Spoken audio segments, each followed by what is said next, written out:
Welcome back to Black Women's Soul Stories. We're so thankful to have you with us today. Before we jump in, tell us, where are you listening from? Drop your city or country in the comments below. It's incredible to see how our sisterhood spans the globe. Now take a deep breath. What you're about to hear is a story that will take you through moments of betrayal, painful decisions, and the unyielding strength of a mother. A woman torn between love, loyalty, and the fierce need to protect those she holds dear. Ready to walk this journey? Let's dive in. The fluorescent lights of the upscale grocery store hummed overhead, a stark contrast to the storm raging inside Marcus Vance's chest. It had been 183 days.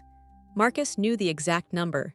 He told himself he was counting the days of his freedom from a woman he believed was a liar, a manipulator, and a murderer of his unborn child. But deep down in the quiet corners of his soul that his expensive scotch couldn't reach, he knew he was counting the days since he had last felt alive. "Marcus, baby, are you even listening?" Vanessa's voice grated against his ears. She was standing next to him in the produce section, holding up two different types of kale, her diamond bracelet, a gift he had bought her last week just to shut her up, glinting under the lights. "I'm listening, V," Marcus muttered, pushing the cart forward. He looked tired. The crisp, tailored lines of his Italian suit couldn't hide the slump in his shoulders. "I was saying," Vanessa continued, tossing the kale into the cart, "that we should really host the gala this year. It would be the perfect way to officially, come out as a couple. Everyone knows you're divorced now. It's time to move on." Move on. Marcus gripped the handle of the cart until his knuckles turned white. He wanted to move on. He wanted to forget the look on Nia's face the night he threw her out. He wanted to forget the word he had screamed at her. "Murderer." "I'll think about it," Marcus said, his eyes scanning the crowd aimlessly. He was looking for nothing in particular, just a distraction. A distraction from the woman beside him who tried too hard and the memory of the woman who had left too quietly. And then he saw her. At first, he thought it was a hallucination, a trick of the light. She was standing by the Apple display, her back to him. She was wearing a worn-out gray wool coat that looked 2 sizes too big for her frame. Her hair, usually styled in perfect silk presses when they were married, was pulled back into a messy, utilitarian bun. But Marcus knew the curve of that neck. He knew the way she tilted her head when she was inspecting fruit. Nia. His heart hammered against his ribs like a trapped bird. Rage, hot and instant, flooded his veins. What was she doing here? Was she spending the alimony money he refused to pay? Was she happy? "Marcus, what is it?" Vanessa followed his gaze. When Vanessa saw her, she froze. The color drained from her perfectly made-up face. "Oh God, let's go, Marcus, let's go to the other aisle." Vanessa grabbed his arm, her nails digging into his bicep. She seemed desperate, panicked. "Let go of me," Marcus whispered, shaking her off. He took a step forward. He wanted to confront her. Wanted to look her in the eye and ask her how she could sleep at night after killing their child for a career promotion. He wanted to hurt her the way she had hurt him. "Nia," his voice boomed across the quiet store. Shoppers turned. The woman in the gray coat stiffened. Slowly, terrifyingly slowly, she turned around. She looked tired. There were dark circles under her eyes and her cheekbones were sharper than he remembered, but her skin was glowing. "Marcus," she said. Her voice wasn't fearful. It was cold, resigned.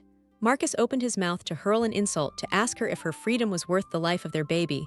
But the words died in his throat. Nia shifted her weight and her coat fell open. Time stopped. The sounds of the grocery store, the beeping registers, the chatter, the music, faded into a dull roar. Marcus's eyes traveled down from her face to her midsection. She wasn't empty. She wasn't flat. Nia was pregnant, heavily pregnant. A massive, round belly protruded from her slender frame, straining against the fabric of her tight t-shirt. It was a belly that spoke of life, of months of growth, of a heart beating inside. Marcus felt his knees go weak. He grabbed the edge of a display table to steady himself. The math. His business brain, usually so sharp, scrambled to make sense of the equation. 6 months ago, she terminated the pregnancy. I have the receipt. November 12th. If she had terminated the pregnancy 6 months ago, she couldn't be this big. And if she had gotten pregnant by someone else the day she left him, she would only be 5 months along. She wouldn't look like she was ready to pop any day now. That was an 8-month belly, his 8-month belly. "But," Marcus choked out, the words scraping his throat. The receipt." Nia saw his gaze. She didn't cover herself. Instead, she placed a protective hand over her stomach, a gesture so instinctive, so full of maternal love that it shattered Marcus's heart into dust. "You called me a murderer," Nia said softly. Her voice carried the weight of 6 months of silence. "You said I killed him." Marcus looked at her, then at Vanessa, who was now trembling beside him. looking like she wanted to disappear into the floor. Then he looked back at Nia's belly. The realization hit him with the force of a freight train. She never did it. She never killed the baby. He fell to his knees, right there on the polished concrete floor of aisle 4. Happiness, Nia Vance had learned, was fragile. It was like crystal, beautiful to look at, but one wrong move, one slip of the hand, and it could shatter into a million pieces that you could never put back together. 6 months before the encounter at the grocery store, Nia thought her crystal was unbreakable. She was 28 years old, married to Marcus Vance, one of Atlanta's most successful real estate developers, and they were finally, after 2 years of trying, pregnant. "You're glowing, Mrs. Vance," the barista at her favorite coffee shop had told her that morning. Nia had smiled, her hand resting on her still flat stomach. "I feel glowing." She drove home in her white Mercedes, rehearsing how she was going to tell Marcus the news about the gender. They had the envelope sitting on the kitchen counter for 3 days, waiting for the right moment. Tonight was the night. But when she walked into their sprawling penthouse apartment, the air felt different. It was heavy, stale. "Marcus," she called out, placing her keys on the console table. There was no answer. Nia walked into the living room. The panoramic view of the Atlanta skyline usually took her breath away, but tonight the room felt like a cage. Marcus was sitting on the leather sofa. He wasn't watching TV, he wasn't on his laptop. He was staring at a piece of paper on the coffee table. A half-empty glass of whiskey sat beside it. Nia felt a prickle of unease on the back of her neck. Marcus usually greeted her with a kiss, a spin, a joke about her day. This silence was foreign. "Honey," she stepped closer. "Is everything okay? Is it the merger?" Marcus slowly lifted his head. His eyes, usually warm like melted chocolate, were now cold, hard stones. There was a stranger looking out from behind her husband's face.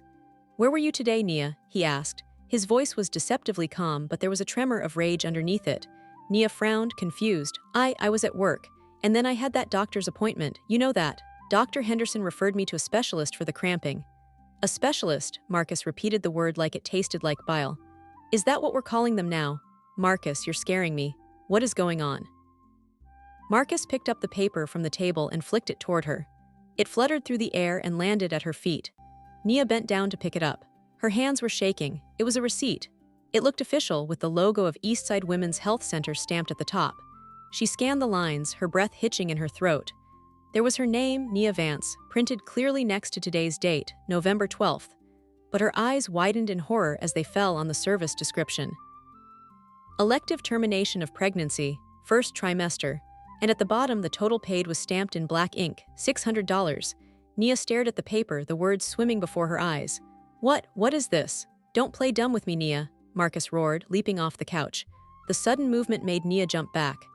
"Vanessa saw you. She saw you walking into that clinic this morning. She didn't want to believe it, so she went in and asked. She found that receipt in your bag when she came by to drop off the dry cleaning." "Vanessa," Nia whispered. The name sent a chill down her spine. Vanessa Lewis, Marcus's childhood friend, the woman who had worn a white dress to Nia and Marcus's wedding, the woman who smiled too much and touched Marcus too often. "Marcus, this is fake," Nia said, her voice trembling. "I went to that clinic, yes, but not for this. Dr. Henderson sent me there because they have a high-risk unit." "I have cysts, Marcus. Ovarian cysts. They were worried the pregnancy might rupture them." "Liar," Marcus grabbed a vase from the side table and hurled it against the wall. It shattered with a deafening crash, shards of porcelain raining down on the floor. Nia screamed, covering her head. "I called them," Marcus lied. In his blind rage, he hadn't called anyone. He had just listened to Vanessa. Vanessa, who had sat with him for 2 hours, crying crocodile tears, telling him how sorry she was that Nia didn't want his baby. "She cares more about her career, Marcus. She told me she wasn't ready to get fat." "You killed my son," Marcus advanced on her, pointing a shaking finger in her face. "We prayed for this baby, we named him. And you just paid $600 to flush him away like he was nothing." "I didn't," Nia sobbed, tears streaming down her face. She reached for his hand, but he recoiled as if she were made of acid. "Marcus, please, listen to me. The baby is still here. I'm still pregnant. I can prove it." "Get out," Marcus hissed. Nia froze. "What?" "I said get out," he screamed, his veins bulging in his neck. "I don't want a murderer in my house. I don't want a selfish, heartless monster sleeping in my bed. You want a career, you want your freedom, you got it. My lawyers will send the papers tomorrow." "Marcus, you're making a mistake," Nia pleaded, her hand instinctively going to her stomach. "If you make me leave, I'm never coming back and you will never see this child." "There is no child," Marcus laughed, a cruel, broken sound. You took care of that, didn't you? He walked to the front door and threw it open. The rain was pouring outside, a dark, miserable night reflecting the state of their marriage. Leave, Nia, before I do something I regret. Nia looked at him. She looked at the man she had vowed to love forever. She saw the hate in his eyes, and something inside her snapped. The soft-spoken, gentle Nia died in that moment. She wiped her tears. She stood up straight, despite the cramping in her abdomen, despite the fear gripping her heart. Fine, she said. Her voice was barely a whisper, but it was steady. She didn't pack a bag. She didn't take the keys to the Mercedes. She didn't take the diamond ring off her finger. She left it on the console table next to the receipt. She walked out into the rain. She walked past the security gate, past the manicured lawns, and onto the dark street. She had no umbrella. The cold rain soaked her clothes, chilling her to the bone. But as she walked, she placed both hands over her womb. It's okay, she whispered to the tiny life inside her, the life Marcus thought was gone. It's just you and me now, little one. Mama's got you. I promise I won't let anything happen to you. She walked until her feet bled, heading toward the only place she knew she would be safe. Mama Rose's house. The transition from a penthouse in Buckhead to a drafty two-bedroom house in West End was jarring, but Nia didn't complain. Not once. Mama Rose, her 70-year-old grandmother, hadn't asked questions when Nia showed up on her doorstep that night, soaking wet and shivering. She had simply opened the door, wrapped Nia in a quilt, and made her hot tea. The questions came later.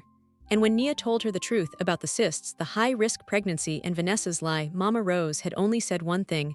The truth is like oil, child. It always floats to the top. You just worry about that baby. Let God worry about Marcus. But worrying about the baby was a full-time job. Because of the high-risk nature of her pregnancy, Nia couldn't go back to her high-stress marketing job, and since Marcus had frozen their joint accounts pending the divorce, she was penniless. I need to work, Mama Rose, Nia had said one morning, 3 months after the separation. She was showing now, a small bump hidden under oversized hoodies. I can't let you pay for my meds with your pension. You need to rest, Mama Rose argued, stirring a pot of grits. Your blood pressure is too high, Nia. The doctor said bed rest. Bed rest doesn't pay for Labotalol, Nia countered gently. So she got a job, not a corporate job. No one wanted to hire a pregnant woman who needed to sit down every 20 minutes. She found work at a small diner on the outskirts of town, taking the night shift where the tips were low, but the manager didn't ask questions.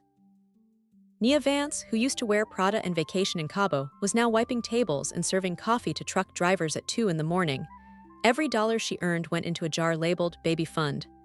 Every ache in her back, every swell in her ankles, she bore it in silence. She ignored Marcus's emails from his lawyer. She signed the divorce papers without reading them. She didn't want his money. She didn't want his pity. If he believed she was a murderer, let him believe it. Meanwhile, across town, Marcus was living in his own personal hell. He had Vanessa. Oh yes, Vanessa had moved in a week after Nia left. She was everything Nia wasn't, loud, demanding, and constantly needing attention. You should change the curtains, Vanessa would say. Nia had terrible taste. Let's go to Paris this weekend, she would suggest. But Marcus was hollow. He slept in the guest room. He told Vanessa it was because he had insomnia, but the truth was he couldn't bear to sleep in the bed he had shared with Nia. He kept the receipt. It was in his wallet, tucked behind his credit cards. Sometimes, late at night, he would take it out and stare at it, fueling his anger, reminding himself why he had done what he did. She killed him. She killed him. He repeated it like a mantra. But the ghost of Nia haunted him. He saw her in the shadows of the hallway. He smelled her lavender perfume on rainy days. And Vanessa was becoming desperate. She could feel Marcus slipping away. She knew she had won the battle but was losing the war.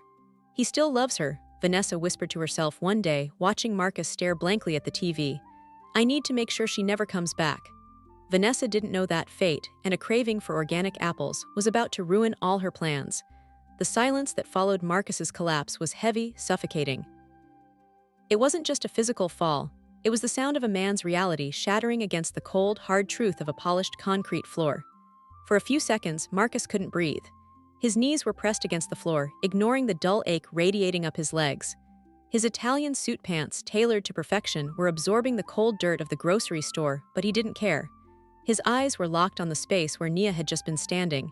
She was walking away. She didn't run. Didn't look back. She simply turned her back on him, shifting the weight of the grocery bags in her hands. hands that looked too thin, too fragile to carry such a heavy burden, and began to walk toward the exit. Her gait was slow, a distinct waddle caused by the heaviness of the child she carried. The child, his child. "Marcus, get up."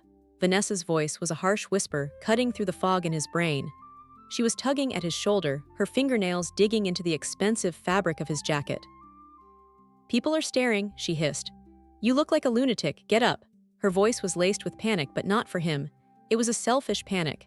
She was looking around at the other shoppers, the soccer moms with their carts, the store clerks pausing their stocking, terrified that someone might recognize Marcus Vance, the real estate tycoon, on his knees in front of his girlfriend.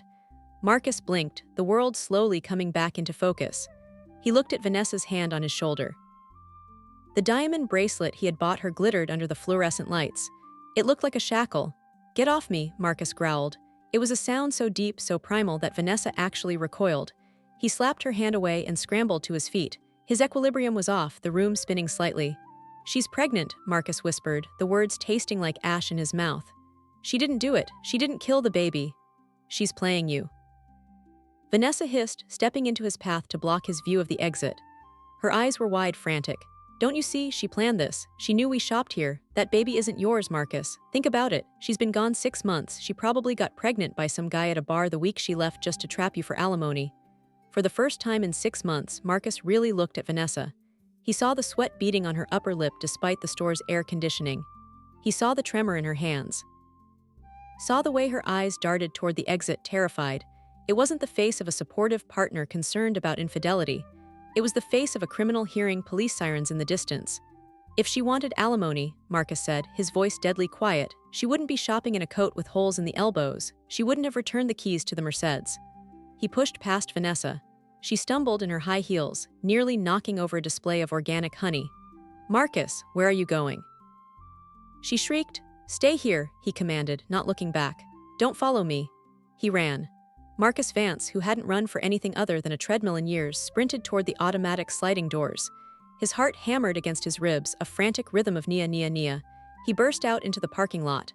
The humidity of the Atlanta evening hit him like a physical wall. The sky had turned a bruised purple, heavy storm clouds rolling in, threatening to unleash a deluge.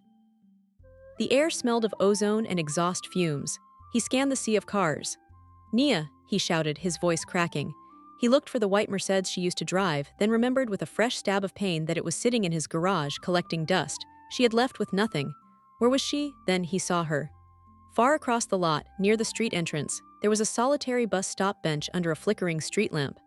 A figure in a gray, oversized coat sat there. She was slumped forward slightly, rubbing her lower back, her grocery bag sitting on the wet pavement at her feet. Marcus didn't think. He moved. He ran across the asphalt, dodging a reversing SUV, ignoring the honk of a horn. His breath came in ragged gasps. As he got closer, the reality of her condition became even more undeniable. From this angle, he could see the side profile of her belly. It was massive, high and round. The silhouette of life. He slowed down as he approached the bench, suddenly afraid. What could he possibly say? "Sorry I called you a murderer. Sorry I abandoned you." Nia sensed him before she saw him. She stiffened, her hand instinctively going to the top of her bump in a protective arc. She turned her head slowly. When their eyes met, Marcus stopped dead in his tracks. He expected anger. He expected screaming. He expected tears, but there was none of that. Nia's eyes were like deep, dark pools of exhaustion. They were hollow. Resigned, it was the look of a woman who had cried all her tears months ago and had none left to give. "Nia," Marcus breathed out, his chest heaving. "Go away, Marcus," she said. Her voice was raspier than he remembered, lacking the melodic softness it once held. "You've done enough." "The baby," Marcus said, taking a tentative step forward, his hand reaching out but stopping in mid-air. You're still pregnant." Nia let out a short, dry laugh. It lacked all humor. Astute observation. "Did you need a receipt to figure that out too, or did Vanessa have to confirm it for you?" The sarcasm was sharp, cutting him deep, but he knew he deserved it. He deserved worse. "But, the paper," Marcus stammered, feeling like a child trying to explain a broken vase. "The clinic receipt, it said termination. It had the date, it had your name." Nia turned her body fully toward him, struggling slightly to shift her weight on the hard bench. "And you trusted a piece of paper over 5 years of marriage?" The question hung in the humid air between them. "I trusted you," she continued, her voice dropping to a whisper that was louder than a scream. "I came home that night, Marcus. I was terrified. The doctor had just told me that my cysts were growing, that the pregnancy was triggering hypertension. He told me I could stroke out. He told me I could lose the baby and my uterus. Marcus felt the blood drain from his face. What? I went to that clinic for a consultation, Nia said, tears finally glazing her eyes, though she refused to let them fall. To see a specialist, to see if there was a way to save him. I came home to tell my husband that I was scared, that I needed him to hold my hand while I fought for our child's life. She paused, taking a shaky breath. And instead, you threw a receipt in my face. You called me a murderer. You threw me out into the rain. Marcus felt his knees go weak again. The memory of that night played in his mind, but this time the lens was different. He saw her pale face not as guilt but as fear. He saw her silence not as admission but as shock. I didn't know, Marcus whispered, a tear escaping his eye.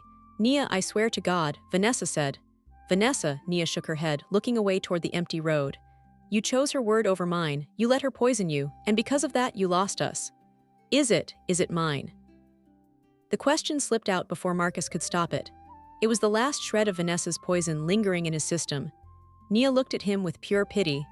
Look at me, Marcus. Do the math. If I had terminated it 6 months ago or if I had gotten pregnant the week I left, would I look like this? She placed both hands on her stomach.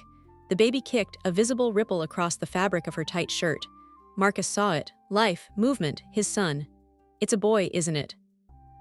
Marcus asked, his voice breaking into a sob. We always wanted a boy. Nia looked down at her belly, her expression softening for just a fleeting second. Yes, it's a boy. Marcus covered his mouth with his hand to stifle a cry. A son. He had a son who was weeks away from being born. A son who had grown in silence, in poverty, while Marcus sat in his penthouse drinking scotch. Nia, please. Marcus stepped closer, desperation clawing at him. Let me drive you home. Look at those bags. You shouldn't be carrying heavy things. Your blood pressure. You said it was high. Please, just let me help you. He reached for the grocery bags. Don't, Nia snapped, pulling the bags closer to her feet. Don't you dare touch us. You don't get to be the hero now, Marcus. You don't get to show up at the finish line and claim the trophy when you weren't there for the race. I can fix this, Marcus pleaded. I have money, Nia. I can get you the best doctors. I can. I don't want your money.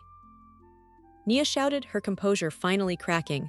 I wanted my husband. I wanted the man who promised for better or worse. But that man died 6 months ago. In the distance, the rumble of a diesel engine grew louder. The city bus turned the corner, its headlights cutting through the dusk. Nia, don't get on that bus, Marcus begged. Please, come home with me. We can talk. We can figure out who lied. We can figure out the receipt. The bus screeched to a halt in front of them, the doors hissing open with a mechanical sigh. The driver, a tired-looking man, stared down at them. Nia stood up. It was a struggle. She had to use her momentum to hoist the weight of her belly up. Marcus instinctively reached out to steady her, but she flinched away from him as if he were fire. She grabbed her bags. She stepped onto the bus. Nia, Marcus shouted, stepping toward the doors. She turned around on the first step. She looked down at him, standing in his $1,000 suit on the dirty curb. You divorced the murderer, Marcus, she said, her voice final. You don't get the mother. The doors folded shut. Marcus slapped the glass with his palm. Nia, wait, but the bus was already moving. It pulled away, belching a cloud of black exhaust into his face. He stood there, watching the taillights fade into the traffic, watching his entire world drive away from him. Well, a voice came from behind him. That was dramatic. Marcus froze. The sadness inside him evaporated instantly, replaced by a cold, sharp rage. He turned slowly. Vanessa was standing there, breathless, her arms crossed defensively. See, she said, offering a nervous, shaky smile. She's crazy, Marcus. She wouldn't even let you explain. She's probably just, hormonal. Come on, let's go home. I'll make you a drink. Marcus looked at her, really looked at her. He saw the fear in her eyes. He saw the desperation. And for the first time, he saw the monster hiding beneath the makeup. You're right, V, Marcus said softly. His voice was so calm it was terrifying. Let's go home. I have some things I need to check. The penthouse was silent the next morning, but it wasn't peaceful. It was the silence of a tomb. Marcus hadn't slept.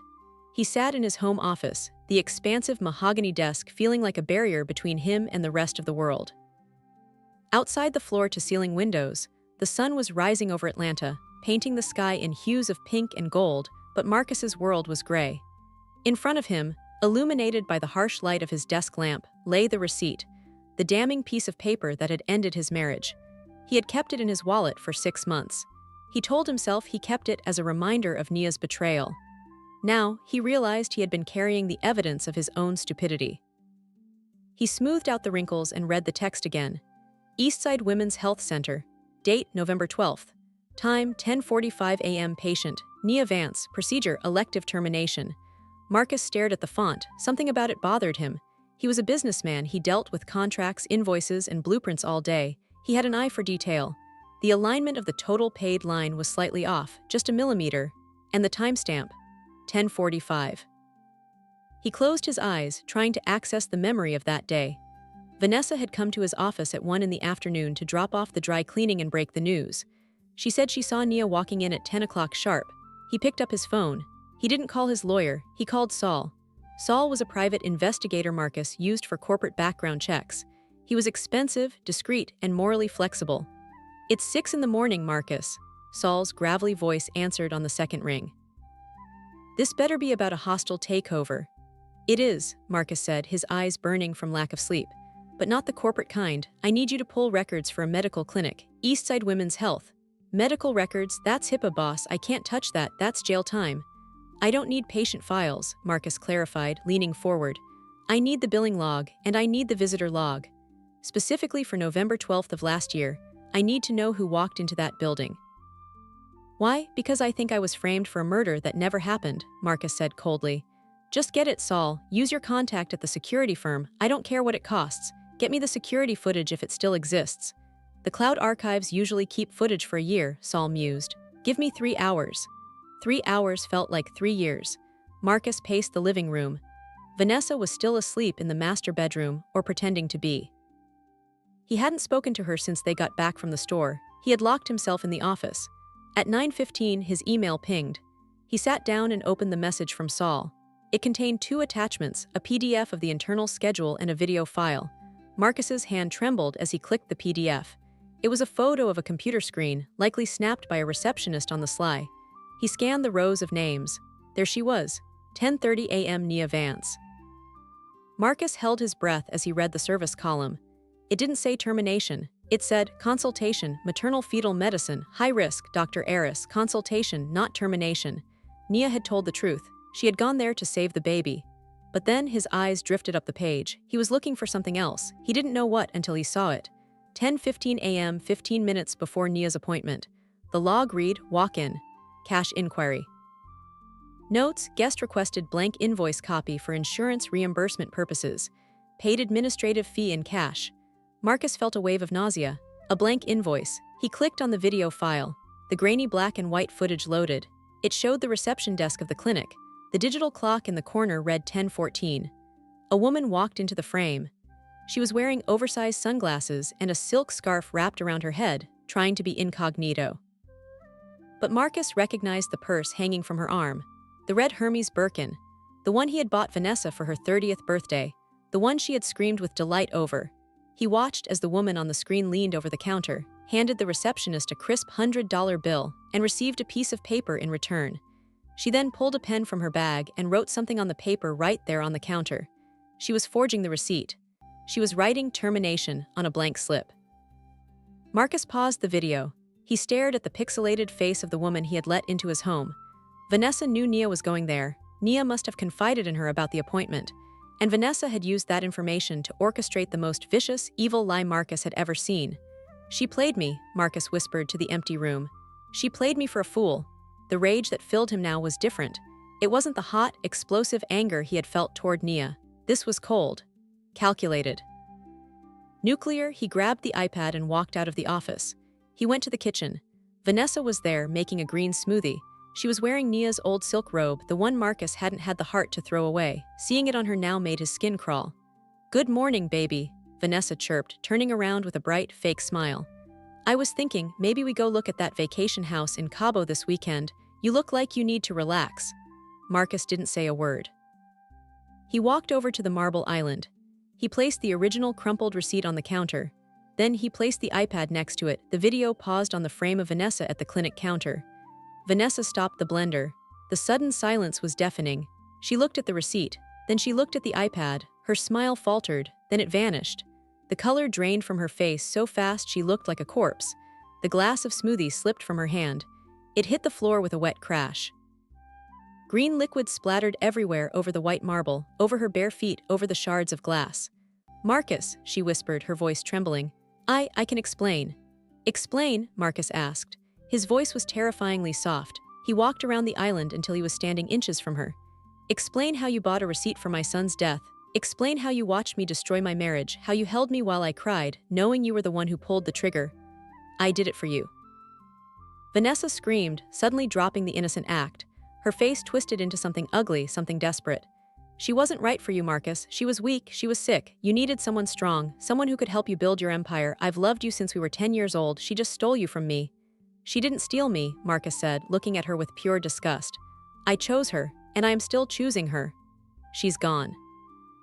Vanessa shrieked, tears streaming down her face, mixing with the snot running from her nose. She hates you. You humiliated her in front of the whole world. She will never take you back. You're stuck with me, Marcus. We're the same, Marcus laughed. It was a dark, humorless sound that echoed off the walls. I might be alone, Vanessa. Nia might never forgive me, but I am certainly not stuck with you. He pointed to the front door. Get out. But, my clothes, my things. Get out. Marcus roared, the sound shaking the very foundations of the room. Leave the jewelry. Leave the clothes. Leave the bag. Get out of my house before I call the police and have you arrested for fraud and forgery. Vanessa looked at him. She saw the look in his eyes. It was the look of a man who had nothing left to lose. She didn't argue. She ran. She ran barefoot over the broken glass, leaving bloody, green footprints on the marble floor. She slammed the door behind her, and just like that, the snake was gone. Marcus stood alone in the kitchen. The silence returned. He looked down at the mess on the floor, the broken glass, the stain. It was a perfect metaphor for his life. He had cut out the cancer, but the patient was still dying. He knew the truth now. He had the proof, but proof wasn't enough. Nia didn't want his proof. She didn't want his money. He needed to understand. He needed to know what she had been through. He needed to know how she had survived. And there was only one person who would tell him. One person who had stood between Nia and the world for the last 6 months. Mama Rose. Marcus grabbed his keys. He didn't care that it was raining again. He didn't care that he looked like a wreck. He was going to the West End. He was going to the sanctuary. He had a war to fight, and the first battle was begging for forgiveness at the door of a 70-year-old woman who likely wanted to shoot him on sight. The West End of Atlanta was a different universe from the polished glass and steel of Buckhead. Here, the houses sat close together, their paint peeling like sunburned skin, and the sidewalks were cracked by tree roots that refused to be contained. Marcus's sleek black Range Rover looked like an alien spacecraft as it navigated the narrow streets. He felt the eyes of the neighborhood on him, men sitting on porches, kids playing in the rain, but he didn't care. He pulled up to the small, yellow house at the end of the cul-de-sac. It was humble. The roof needed repairs. The azalea bushes were overgrown, but there was a warmth to it that his penthouse never had. This was the house where Nia had grown up.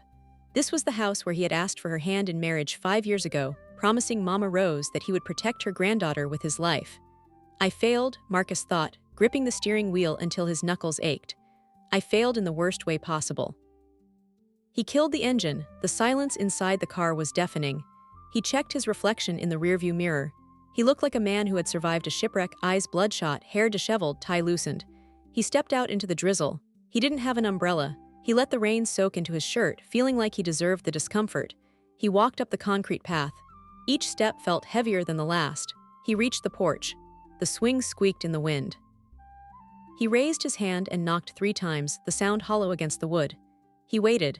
He could hear movement inside, heavy, slow footsteps. The door didn't open immediately. The curtain on the side window twitched. He was being assessed. Finally, the deadbolt slid back with a heavy clack. The door creaked open, but the security chain remained fastened, leaving only a 3-inch gap. Through that gap, a pair of eyes, sharp, ancient, and harder than flint, stared at him. Mama Rose, Marcus said, his voice cracking slightly. I know who you are, the old woman said. Her voice was like gravel grinding together. I just don't know why you are here. Unless you came to collect the dust from my floor, you got no business on my porch. Please, Marcus pleaded, placing a hand on the doorframe. I need to speak to you. It's about Nia. Nia, Mama Rose let out a dry, humorless chuckle. Now you want to talk about Nia. 6 months ago, you didn't have words. You just had lawyers and eviction notices. Go home to your girlfriend, Marcus. You made your bed. She moved to slam the door, but Marcus jammed the toe of his expensive Italian loafer into the gap. It was a disrespectful move, something the old Marcus, the polite, charming Marcus, would never have done. But this was a desperate man. I know the truth, Marcus shouted through the crack. I know about the receipt. I know Vanessa forged it. The door stopped moving. The pressure against his foot eased slightly. Have the video, Marcus continued, talking fast, afraid she would shut him out forever. I have the security footage from the clinic. Vanessa bought a blank invoice. She faked the termination. Nia was telling the truth the whole time. There was a long, heavy silence. The only sound was the rain drumming on the tin roof of the porch. Mama Rose peered at him, searching his face for any sign of deception. She saw the raw pain in his eyes. She saw the humility. Slowly, reluctantly, she unhooked the chain. Come inside, she commanded, stepping back. Before you let all the damp air into my house. Marcus stepped into the living room. It smelled of sage, lemon polish, and old paper, a smell that instantly transported him back to better days.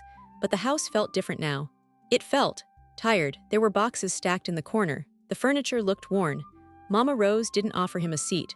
She stood in the center of the room, leaning on her cane, wearing a floral housecoat that looked like armor. So, she said, her voice low, you figured it out. Took you 6 months and a miracle from God, but you figured it out.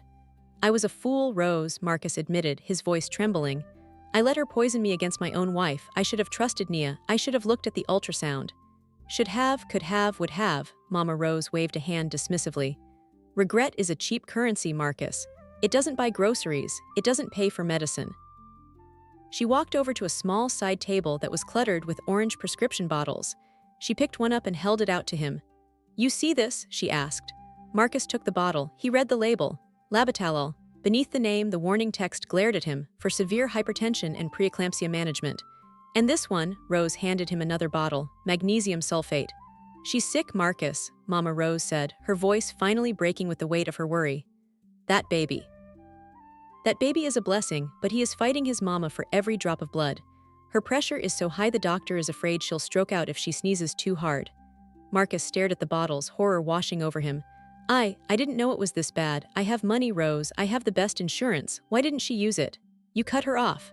Mama Rose snapped, slamming her cane against the floor. You froze the accounts. You canceled her cards. You sent that lawyer to tell her she wasn't entitled to a dime because of infidelity and mental cruelty. Do you remember that letter, Marcus? Because I do. I watched my granddaughter read it while she was throwing up from morning sickness. Marcus felt like he had been punched in the gut. He remembered the instructions he had given his lawyer in a blind rage. Scorched earth. Leave her with nothing. I didn't think. No, you didn't, Rose cut him off. So she got a job. A pregnant woman with a high-risk condition, standing on her feet for 8 hours a shift at a diner on the highway, serving coffee to truckers just to pay for these pills. A diner, Marcus whispered. Nia is waiting tables. Double shifts, Rose corrected him. Because she is too proud to take charity, and she is too stubborn to ask you for help after you called her a murderer. Marcus looked around the humble room. He saw a stack of baby clothes on the sofa, second-hand, faded, folded neatly. He saw the lack of a crib. He saw the poverty he had forced his wife into. He fell onto the sofa, burying his face in his hands. The shame was unbearable. Where is she? Marcus asked, his voice muffled by his palms. I need to see her. I need to take her away from here. I need to get her to a real hospital. She's at work, Rose said, looking at the clock on the wall. She should have been home an hour ago. She was feeling dizzy this morning, but she went anyway. Said she needed the tips for the crib. Work, Marcus stood up, panic rising in his chest. Rose, you let her go to work if she was dizzy. I don't let Nia do anything, Rose said sharply. She's a grown woman fighting for her child. Try stopping a hurricane, Marcus. See how far you get. But Rose looked worried too. She moved to the window, pulling back the lace curtain to look at the street. She takes the bus, Rose muttered. The number 58. It's always late in the rain. Going to get her, Marcus said, patting his pocket for his keys. Which diner? The one on I-20. Sit down, boy, Rose commanded, though her eyes stayed on the street. If you go there, you'll just cause a scene. She'll get stressed. Stress kills women with preeclampsia. You wait here. I can't just sit here. You will sit here, Rose turned on him, her eyes blazing.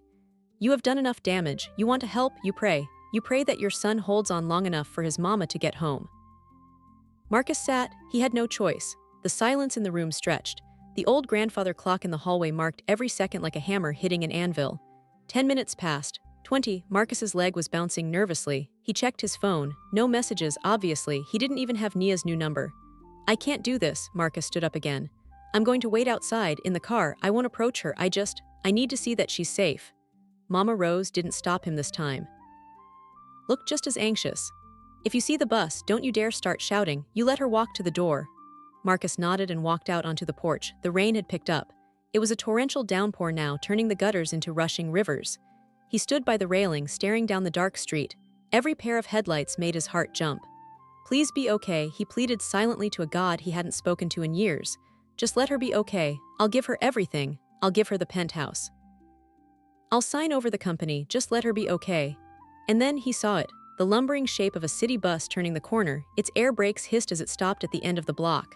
Marcus held his breath. The doors opened. A figure stepped out. Nia, she was struggling.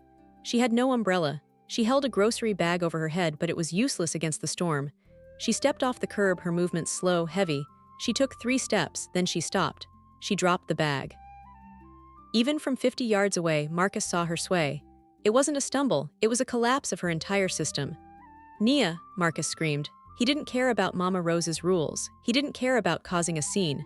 He vaulted over the porch railing, landing in the mud, and sprinted down the street. Nia crumpled. She didn't fall forward, she sank, as if her bones had suddenly turned to water. She hit the wet pavement hard. The distance between the house and the bus stop was only 50 yards, but to Marcus, it felt like 50 miles. The rain lashed at his face, blinding him, but his eyes were locked on the gray heap on the sidewalk. Nia! He slid onto his knees beside her, skidding on the wet asphalt, ruining his pants, ruining his skin. He didn't feel it. She was lying on her side, curled around her belly. Her eyes were open, but they were rolled back, showing only the whites. Her body was rigid, shaking in a violent, rhythmic convulsion. A seizure. Oh God, Marcus gasped, his hands hovering over her, afraid to touch, afraid not to. Nia, baby, can you hear me? Foam was gathering at the corner of her mouth. Her teeth were clenched. Help! Marcus turned his head toward the house and screamed, a sound that tore his throat raw. Rose, call 911, help! He saw the porch light flick on. Mama Rose was already at the door, phone in hand, shouting something he couldn't hear over the thunder. Marcus turned back to Nia. He knew enough first aid to know he shouldn't restrain her, but he had to protect her head. He ripped off his suit jacket, bunched it up, and slid it under her head just as it banged against the concrete again. I've got you, he sobbed, stroking her wet hair back from her forehead. Her skin was burning hot. I've got you, Nia, just breathe, please just breathe. The seizure seemed to last for hours. In reality, it was 60 seconds. When the shaking stopped, Nia went limp, dead weight. Nia, Marcus tapped her cheek. Nia, wake up. No response. She was unconscious, her breathing was shallow, ragged rasps. Mama Rose was hobbling down the driveway now, rain soaking her housecoat. Is she breathing, Marcus? Barely, Marcus yelled. Where is the ambulance? They said 10 minutes. The storm has the roads blocked. Rose cried, falling to her knees beside them, her cane clattering to the ground. She touched Nia's face and pulled her hand back as if burned. She's burning up, it's the eclampsia. The poison is in her blood. 10 minutes is too long, Marcus said. He looked at Nia's pale, lifeless face. He looked at the swell of her stomach where his son was trapped. If he waited, they would both die. He felt it in his bones. I'm taking her, Marcus said. His voice was suddenly calm. Panic vanished, replaced by a cold, steely resolve. In the car, Rose asked, terrified. You can't move her. I am not watching her die on a sidewalk, Rose, Marcus roared. He scooped his arms under Nia, one under her knees, one under her shoulders. She was heavier than he expected, swollen with water weight and the baby, but adrenaline gave him the strength of 10 men. He lifted her. Her head lolled back against his chest. She felt fragile, broken. Get the door, Marcus shouted at Rose. He ran to the Range Rover. Rose scrambled to open the back passenger door. Marcus gently laid Nia across the leather backseat. He buckled the seatbelt over her chest, trying to secure her as best he could. Get in, Marcus told Rose. I can't move that fast, Rose cried. Go, just go, save my baby, Marcus didn't argue. He slammed the back door and jumped into the driver's seat. He hit the ignition button. The engine roared to life. He didn't look back at Mama Rose standing alone in the rain. He threw the car into gear and floored it. The tires spun on the wet pavement, screeching as they found traction, and the massive SUV shot forward. Grady Memorial Hospital. It was 5 miles away. In Atlanta traffic, in a storm that could take 20 minutes. Marcus decided to make it in 5. He drove like a madman. He ran the stop sign at the end of the block. He swerved around a stalled Honda, mounting the curb with 2 wheels, the suspension groaning. Hang on, Nia, he talked to the rearview mirror, watching her motionless form. Stay with me, don't you dare leave me now, we just found each other. He hit the main avenue. Red lights were merely suggestions now. He leaned on the horn, blasting a path through the congestion. Ahead, the intersection was gridlocked. Cars were bumper to bumper. Move, Marcus screamed, slamming his hand against the steering wheel. He saw a gap, the median strip. It was grass and mud, raised 6 inches high. He didn't hesitate. He yanked the wheel to the left. The Range Rover jumped the curb, mud flying, bouncing violently as it tore down the median, bypassing the line of traffic. In the backseat, Nia moaned. "I hear you, baby," Marcus said, tears streaming down his face. "I hear you, almost there." He saw the hospital signs, emergency. He skidded into the ambulance bay, bypassing the parking lot, pulling right up to the glass doors where the ambulances unloaded. He slammed the car into park and jumped out before the engine even stopped. "Help, I need a gurney, now." His voice echoed off the concrete walls of the bay. 2 nurses and a security guard looked up, startled by the man in the mud-soaked, ruined dress shirt screaming like a banshee. "Sir, you can't park," the guard started. "My wife is seizing." Marcus grabbed the guard by the collar, dragging him toward the car. "She's preeclamptic. She's 8 months pregnant. Get a damn doctor." The word preeclamptic changed everything. The nurses moved instantly. One hit a red button on the wall, an alarm blared. A team of scrubs burst through the doors, a crash cart, a gurney, white coats. They pulled Nia out of the car. She was seizing again. "Status epilepticus," a doctor shouted, shining a light in her eyes. "Get her on her side. Push 4 grams. Get Ob down here, stat. We need an OR now." "Is she okay?" Marcus tried to follow them as they wheeled her toward the doors at a run. "Is the baby okay?" A nurse pushed him back. "Sir, stay here, let us work." "That's my wife." "Then let us save her." The nurse yelled back, slamming the double doors in his face. Marcus was left standing alone in the bright, sterile hallway. The chaos receded as quickly as it had begun, leaving only the squeak of rubber wheels fading into the distance. Down at himself. His shirt was covered in mud and street water, but there was something else on his hands. Blood. Nia had bitten her tongue during the seizure, or maybe it was something worse.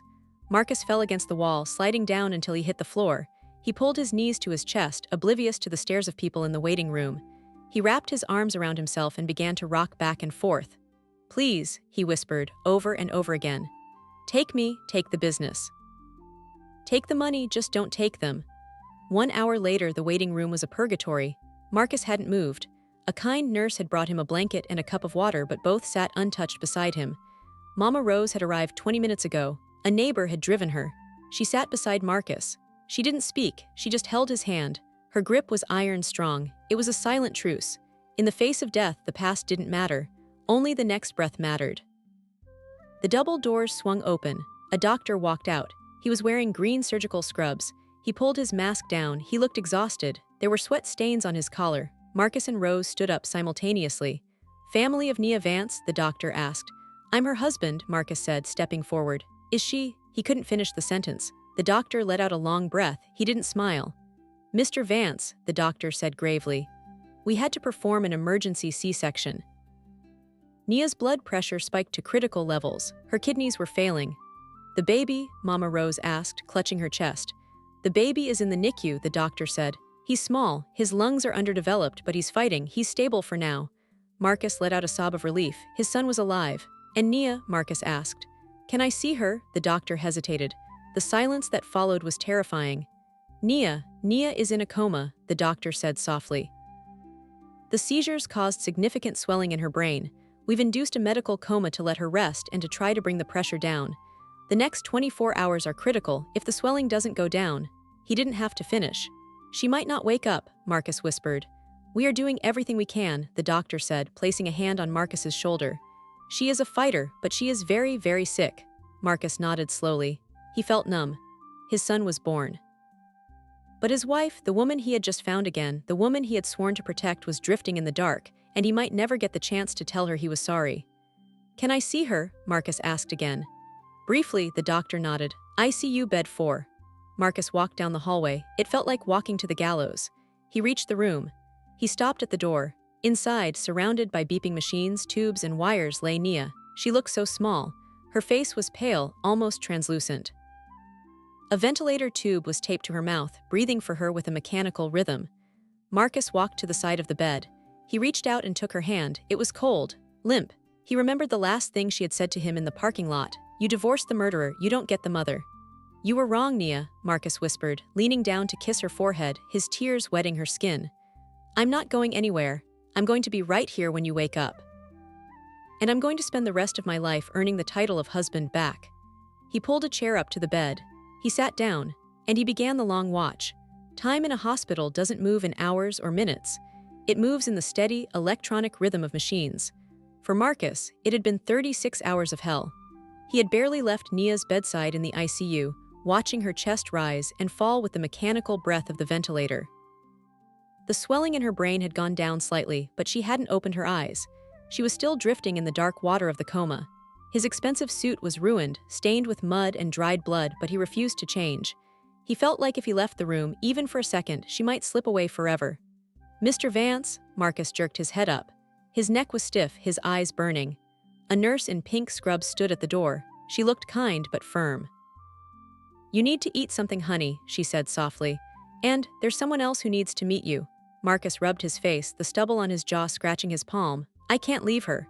"Mama Rose is here." The nurse gestured to the hallway where Rose was slowly walking toward them, clutching 2 cups of coffee like lifelines. "She can sit with Nia, but you haven't seen your son yet." His son. The words sent a jolt of electricity through Marcus's exhausted body. In the terror of saving Nia, he had almost forgotten the tiny life that had started this entire war. The baby who had been born into chaos. Mama Rose entered the room. She looked tired, her age showing in the deep lines around her mouth, but her eyes were clear. She placed a hand on Marcus's shoulder. "Go," Rose said, taking Marcus's chair. "The boy is fighting alone down there. He needs to know his daddy is in the building." Marcus stood up. His legs felt heavy like lead. What if he looks like me and I hate myself for it? "Then you learn to love yourself enough to be worthy of him," Rose said simply. She took Nia's limp hand in hers. "Go on now, I'll watch her." Marcus walked out of the ICU. He followed the signs to the neonatal intensive care unit. The air in the NICU was different. It was warmer, quieter. It smelled of sanitized milk and hope. The lights were dimmed, creating a twilight atmosphere where day and night didn't exist. "Wash your hands here, please, up to the elbows," a nurse instructed him at the station.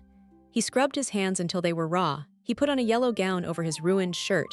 He followed the nurse past rows of incubators, each containing a tiny miracle fighting for breath. "Here he is," the nurse whispered, stopping at one of the glass boxes. Marcus gripped the rail of the incubator. His breath hitched in his throat. And there he was. He was impossibly small. A tiny, fragile creature lying on a white blanket, surrounded by wires and sensors. A machine covered his nose, helping him breathe, making him look like a little fighter pilot. His skin was translucent, showing the map of blue veins underneath. "He's 4 pounds, 2 ounces, the nurse whispered, checking the monitor. "Small for 34 weeks, but feisty. He was kicking the nurses when we tried to put the IV in." Marcus let out a wet, shaky laugh. "Stubborn, like his mother." "You can touch him," the nurse encouraged. "Gently, just place your hand on him. He knows your voice. He heard it from the womb." Marcus hesitated. His hands that signed million-dollar contracts, hands that had thrown a divorce paper at a pregnant woman, felt too rough, too tainted for something this pure. Slowly, terrifyingly slowly, he reached through the portal of the incubator. He placed his large hand over the baby's chest. His hand covered the entire torso. The warmth of the baby's skin radiated against his palm. The baby shifted. A tiny hand, no bigger than a grape, reached up and blindly grasped the air, finally wrapping around Marcus's pinky finger. The grip was surprisingly strong. Marcus broke. The dam he had built around his heart 6 months ago finally collapsed completely. Tears streamed down his face, dripping onto his yellow gown. He sobbed, a silent, racking motion that shook his shoulders. "I'm sorry," he whispered to the glass box. "So sorry, little man. I didn't know, I swear I didn't know." The baby squeezed his finger tighter, as if saying, "I know, Dad, just don't let go." "Does he have a name?" the nurse asked gently, updating the chart. "The birth certificate is still blank. Usually the mother." "Nia named him," Marcus said, the memory surfacing from a time before the darkness. 5 months before everything happened, we were lying in bed, talking about names." He looked at his son. He had Nia's chin. But he had Marcus's nose. "Malik," Marcus whispered. She wanted to call him Malik. It means king or ruler. "Malik," the nurse smiled. "A strong name for a strong fighter." "Malik Vance," Marcus tested the weight of it. It sounded perfect. Actually, the nurse hesitated, looking at her clipboard. On the admission forms, Nia didn't use the name Vance. She's registered as Nia Davis, her maiden name. The rejection stung, sharp and fresh. Even in the hospital system, Nia had erased him. To the world, this baby wasn't Malik Vance. He was baby boy Davis. "Right," Marcus swallowed the lump in his throat. "Of course she did." He looked back at Malik. "It doesn't matter what the paper says," Marcus vowed softly, leaning his forehead against the glass. "I'm going to be your dad. I promise you, Malik, I'm going to fix this. I'm going to bring your mama back and I'm going to take us home. He stayed there for an hour, just watching the rise and fall of Malik's chest, until the alarm of a code blue in the ICU hallway made his blood run cold. Nia. Marcus pulled his hand away, ripped off the gown, and ran. The code blue hadn't been for Nia. It was the patient in the next room, but the fear had settled in Marcus's bones and refused to leave. It was the third day since the surgery. The doctors had weaned Nia off the sedation. Now it was a waiting game. Her body had to decide to wake up. Marcus was sitting in the uncomfortable plastic chair, reading aloud. Mama Rose had told him that Nia loved poetry. He had gone to the hospital gift shop, found nothing good, and had his assistant courier Nia's favorite book of poems from the penthouse, one of the few things of hers he hadn't boxed up. He was reading Maya Angelou. You may write me down in history with your bitter, twisted lies. You may trod me in the very dirt, but still, like dust, I'll rise. He stopped. The words felt too relevant, too painful. Bitter, twisted lies, he murmured, closing the book. That's all I gave you, isn't it? He leaned forward, resting his forehead against her hand on the bedsheet. Nia, please, he whispered. I know I don't deserve it. I know you hate me. Wake up and scream at me. Wake up and divorce me again. Just wake up. He felt a twitch. At first, he thought it was a muscle spasm. Then her finger moved against his forehead. Marcus shot up. Nia. Her eyelids fluttered. The room held its breath. The tempo of the heart monitor seemed to pick up speed. Slowly, painfully, her eyes opened. They were unfocused at first, adjusting to the harsh hospital lights. She blinked, trying to make sense of the ceiling tiles. Nia, Marcus's voice was breathless. Can you hear me? She turned her head slowly toward the sound. Her eyes found his. For a moment, there was just confusion. She looked at him, the stubble on his jaw, the dark circles under his eyes, the wrinkled clothes. Then memory returned. Marcus saw it happen. He saw the exact second she remembered who he was and what he had done. The confusion in her eyes hardened into ice. She tried to pull her hand away from his, but she was too weak. She tried to speak, but her throat was dry from the ventilator tube that had just been removed hours ago. Only a raspy puff of air came out. Marcus grabbed a cup of water with a straw. Here, drink slowly. She turned her face away. She wouldn't take water from him. Nia, please, Marcus said, his voice cracking. You need to hydrate. Where? She rasped, her voice sounding like sandpaper. Where is my baby? He's safe, Marcus said quickly, putting the water down. He's in the NICU. He's small, but he's strong. He's doing great, Nia. I saw him. I held him. Nia's eyes widened. Panic flashed across her face. You, she wheezed.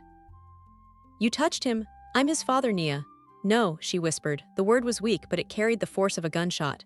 You wanted a receipt, Marcus flinched. I know, he said, sinking to his knees beside the bed so he was lower than her. I know what I said, I know what I did, but I know the truth now. He reached into his pocket and pulled out his phone. Look, he said, turning the screen toward her so she could see the video of Vanessa at the clinic counter. I found out. Vanessa forged it. She bought a blank invoice. She planted it. Nia watched the video. She watched the woman who had ruined her life casually buying a fake receipt. She didn't look relieved. She didn't look happy. She looked at Marcus with profound sadness. You needed a video, she whispered, closing her eyes. My word wasn't enough. I was stupid, Marcus cried, tears falling freely now. I was blind. Nia, I am so sorry. I threw Vanessa out. She's gone. It's just us now. I want to fix this. I want to bring you and Malik home. Nia opened her eyes again. She looked at the ceiling, blinking back tears. Malik, she repeated the name softly. He is Malik. Yes, Marcus nodded eagerly. Malik Vance. Nia turned her head to look at him again. The softness vanished. I almost died, Marcus, she said. Her voice was getting stronger, fueled by anger. I lay on a sidewalk in the rain because I didn't have a car because you took it. I know. I was working, serving coffee. With swollen ankles, because you took the money. I know, I'll give it all back, Nia, times 10. You can't, she whispered. You can't give back. The nights I cried myself to sleep, you can't give back. The moment I found out I was having a son, and I had no one to tell. She pulled her hand away from him. This time she managed to do it. Get out. Nia, please. Get out, she said again. I want my grandmother. I don't want you. The door opened behind them. Mama Rose walked in. She saw Nia awake and her face crumbled with relief. Oh, thank you, Jesus, Rose cried, rushing to the other side of the bed. Nia turned to her grandmother, tears finally spilling over. Mama, Rose hugged her carefully, mindful of the tubes. She looked over Nia's shoulder at Marcus. Marcus stood there, feeling like an intruder in his own life. She needs to rest, Marcus, Rose said gently but firmly. Go, Rose repeated. You can't fix a shattered mirror in a day, Leave her be. Marcus looked at his wife one last time. She was weeping into her grandmother's shoulder, finally letting go of the strength she had held onto for 6 months. She didn't look at him. Marcus turned and walked out of the room. He walked down the hallway, past the nurse's station, past the happy families with balloons.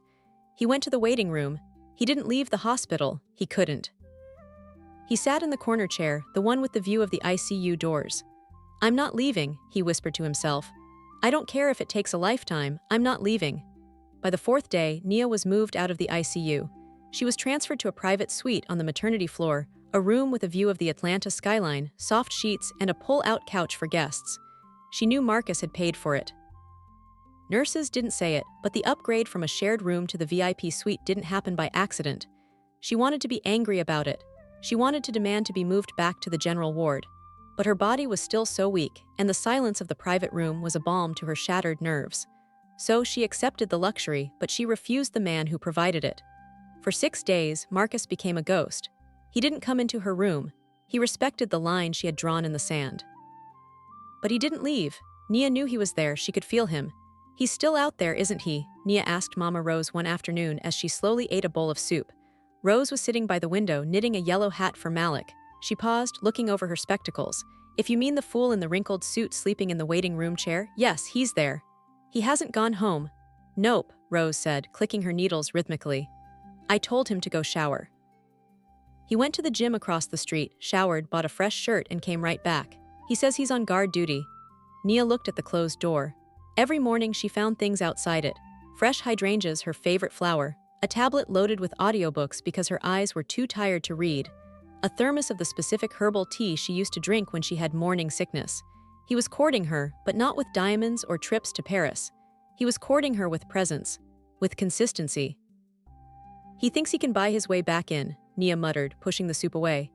I don't think he's paying with money this time, child, Rose said softly. He's paying with time, and for a man like Marcus Vance, time is the most expensive thing he has. Nia turned her face to the wall. She didn't want to hear it. She didn't want to soften. Softness had gotten her killed, almost. She closed her eyes and focused on the only thing that mattered, getting strong enough to walk to the NICU to see her son. 7 days after the birth, at 2 a.m, Marcus sat by incubator 42.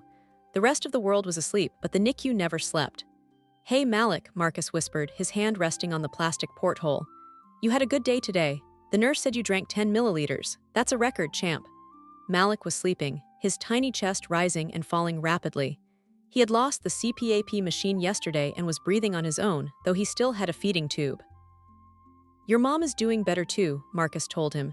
She sat up in a chair today. She's stubborn just like you. She won't let me see her yet, but that's okay, I can wait. He leaned his head against the glass. I messed up, Malik, big time. I broke the one promise a man is supposed to keep. I didn't protect her, and now, I don't know how to fix it. You start by showing up, a voice said behind him. Marcus jumped. He turned around. Nia was standing there. She was in a wheelchair, pushed by a nurse. She looked frail, wrapped in a thick robe, but she was sitting upright. Her eyes were fixed on the incubator. Nia, Marcus stood up quickly, wiping his face. I didn't know you were coming down. I can leave. No, Nia said. Her voice was quiet, devoid of the anger that had been there 3 days ago. Now there was just a heavy weariness.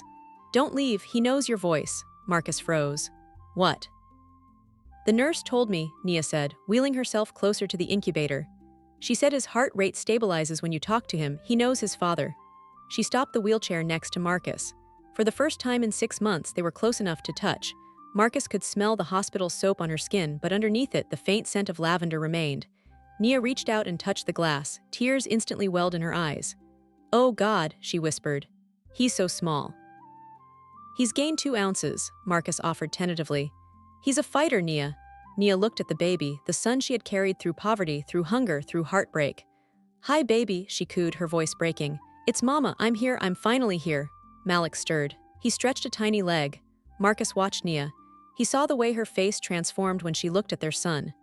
The pain lines smoothed out, replaced by a radiant, overwhelming love. He realized then that he was looking at the most beautiful thing he had ever seen. Do you want to hold him? The nurse asked Nia. We can do kangaroo care, skin to skin, it helps him grow. Nia nodded frantically, tears streaming down her face. Please. The nurse carefully lifted Malik out of the incubator. He was a tangle of wires and tubes, but the nurse was an expert. She settled him onto Nia's chest, covering them with a warm blanket. Nia closed her eyes and let out a long, shuddering breath. He feels like a heartbeat, she whispered. Marcus stood back, giving them space. He felt like an intruder on a holy moment. He turned to leave to go back to his exile in the waiting room. Marcus, Nia said. She didn't open her eyes. He stopped. Yeah, thank you, she said softly, for bringing me here, for driving the car. It wasn't forgiveness. It was barely a truce, but it was an acknowledgement. I'd drive through hell for you, Nia, Marcus said, his voice thick with emotion. You know that. Nia opened her eyes. She looked at him, really looked at him. She saw the man who had aged 10 years in a week. I know you would now, she said sadly. I just wish you had driven through the rain 6 months ago. She turned her attention back to the baby. Marcus stood there for a moment longer, soaking in the image of his family, so close yet so far away. Then he walked out to the hallway and sat on the floor, guarding the door while his wife and son bonded. Peace is a fragile thing in a hospital. Just when you think the worst is over, the ground falls out from under you. It was a Tuesday evening, 12 days after the birth. Nia had been discharged from the hospital that morning, but Malik had to stay in the NICU for at least another 2 weeks.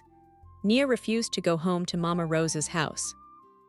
She insisted on staying in the nesting room, a small bedroom provided by the hospital for parents of NICU babies. Marcus was back at the penthouse for the first time in nearly 2 weeks. He needed to sign papers for the company, or the board was threatening to vote him out. He had texted Nia that he would be back in 3 hours. She hadn't replied. He was in his office, staring at a merger contract when his phone rang. It wasn't Nia, it was the hospital. Mr. Vance, the voice was urgent. This is Nurse Betty from the NICU. You need to come back, now. What happened? Marcus was already running to the elevator, leaving the $1 million contract unsigned on his desk. It's Malik, Betty said, her voice tight. He's developed an infection in the gut. It happens sometimes with preemies, but it's serious. His vitals are crashing. Is Nia there? She's with him. She's hysterical, Mr. Vance. We need you.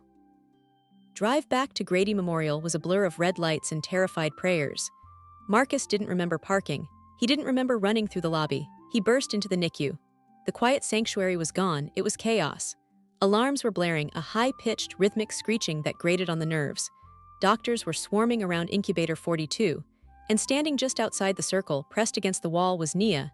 She was screaming, not words, just a raw, primal sound of terror. She was clawing at her own chest, as if trying to rip her heart out. Nia, Marcus shoved past a resident and grabbed her. She fought him. She didn't recognize him. She was in a blind panic. They're hurting him. Look at the numbers. Look at his heart, she shrieked, pointing at the monitor. Marcus looked. The monitor was screaming a warning. The line that should have been a rapid mountain range was flattening out. The numbers turned a terrifying red, flashing in time with the alarms. He's bradycardic. A doctor yelled, bag him, start compressions. Marcus watched as the doctor used 2 thumbs to press on Malik's tiny chest in a rapid rhythm. No, no, no, Nia collapsed, her knees giving out. Marcus caught her. He pulled her into him, wrapping his arms around her tightly, pinning her arms so she wouldn't hurt herself. He dragged her down to the floor, sitting with his back against the wall, pulling her into his lap. Look at me, Nia, he shouted over the alarms. Look at me. She looked up, her eyes wild, pupils dilated with shock. He is strong, Marcus said, gripping her face with both hands. He is our son. He is a fighter. You told me that. You told me he survived the stress. He survived the hunger. He will survive this. I can't lose him, Nia sobbed, burying her face in Marcus's chest. Her tears soaked his shirt instantly. I can't lose him, Marcus. He's all I have. He's the only reason I stayed alive. You won't lose him, Marcus promised, though he was terrified himself. He rested his chin on her head, rocking her back and forth. I'm here. I'm holding you. I'm not letting go. We are doing this together. For 10 minutes, the world was nothing but the sound of alarms and Nia's sobbing. Marcus prayed. He prayed with a ferocity he didn't know he possessed. Take everything else. Make me poor. Make me nameless. Just save him. And then, the rhythm changed. The frantic screeching stopped. The steady, rhythmic tone returned. Heart rate is coming up, the doctor announced, his voice flooded with relief. Oxygen levels are rising. We're stable. Marcus slumped against the wall, exhaling a breath he felt he had been holding for a lifetime. Did you hear that? He whispered into Nia's hair. He's back. He's stable. Nia went limp in his arms. She didn't pull away. She stayed there, curled against him, listening to the steady beat of his heart and the steady beat of the monitor. The doctor turned to them. He looked grim but hopeful. That was close, he admitted. We're going to start him on aggressive antibiotics. We might need surgery if the infection spreads, but for now, he fought back. Nia nodded weakly. She tried to stand up, but she stumbled. Marcus stood up with her, keeping his arm around her waist to support her. "I want to sit with him," Nia whispered. "Okay," Marcus said. He pulled a chair right up to the incubator. He helped her sit. Then he went to get another chair. He placed it right next to hers. He sat down. He took her hand. Nia stiffened for a second. Marcus waited for her to pull away. He waited for the get out. But it didn't come. Her fingers slowly, tentatively interlaced with his. It wasn't a romantic gesture, it was an anchor. She was drowning, and he was the only thing solid in the room. They sat like that for hours, silent, holding hands, watching their son breathe. Around 4 in the morning, the adrenaline wore off and exhaustion took over. Nia's head started to droop. She leaned to the side. Her head came to rest on Marcus's shoulder. Marcus froze. He didn't move a muscle. He barely breathed, afraid to disturb her. He smelled her hair. It smelled of hospital antiseptic and sweat, but to him it was home. "I didn't tell you," Nia mumbled, her voice thick with sleep, her eyes closed. "Tell me what?" Marcus whispered. "That night," she said, her words slurring slightly. "6 months ago when I left, I didn't just walk to Mama Rose's." Marcus turned his head slightly to look at the top of her head. "What do you mean?" "I walked to the bridge," Nia confessed, her voice barely audible. "The Jackson Street Bridge. I stood there for a long time, Marcus. I looked at the cars below. I thought, if I jump, the pain stops. The accusation stops." Marcus felt his heart stop. A cold chill swept through him. Had been that close. She had been on the edge, and he had pushed her there. "Why didn't you?" Marcus asked, tears sliding down his cheeks. "He kicked," Nia whispered. "Malik, he kicked me for the first time. It was just a flutter, but it was enough, he told me." "Not yet, Mama." She snuggled closer into Marcus's shoulder. "He saved me," she sighed. "So you have to save him, Marcus. You owe him." "I know," Marcus whispered, kissing the top of her head. "I owe him my life, and I owe you mine." Nia didn't respond. She was asleep. Marcus sat there in the dim light of the NICU, holding his sleeping wife and watching his fighting son. The wall between them hadn't crumbled completely, but there was a crack in it, a crack large enough for the light to get in. The day Malik was discharged, 2 weeks later, the sun finally broke through the gray Atlanta clouds. It was a crisp, bright morning, the kind that makes you believe in new beginnings. Marcus stood by the hospital entrance, installing the car seat base into his Range Rover. His hands, usually steady when signing billion-dollar deals, were shaking slightly. He checked the straps once, twice, 3 times. It had to be perfect. Inside the lobby, Mama Rose was signing the final paperwork while Nia held Malik. Malik was no longer the fragile, wire-covered creature in the glass box. He was wearing a soft yellow onesie, the one Mama Rose had knitted, and he was breathing the same air as everyone else. He was still small, barely 5 pounds, but his eyes were open, dark, and curious, taking in the world. "The chariot awaits," Marcus said, walking up to them. He tried to smile, but he looked nervous. "Is he ready?" "He's been ready," Nia said softly, adjusting the blanket over Malik's face to shield him from the lobby draft. "It's us who need to catch up." They walked out to the car. Marcus opened the back door. He watched as Nia gently clicked the carrier into the base. The click sound felt like a heavy seal of responsibility. "I'll drive slow," Marcus promised, closing the door and running to the driver's side. He started the car. The engine purred. He looked at Nia in the rearview mirror. She was sitting in the back with the baby, her hand resting on his tiny leg. "Home," Marcus said, putting the car in gear. He instinctively turned the wheel toward Buckhead, toward the penthouse.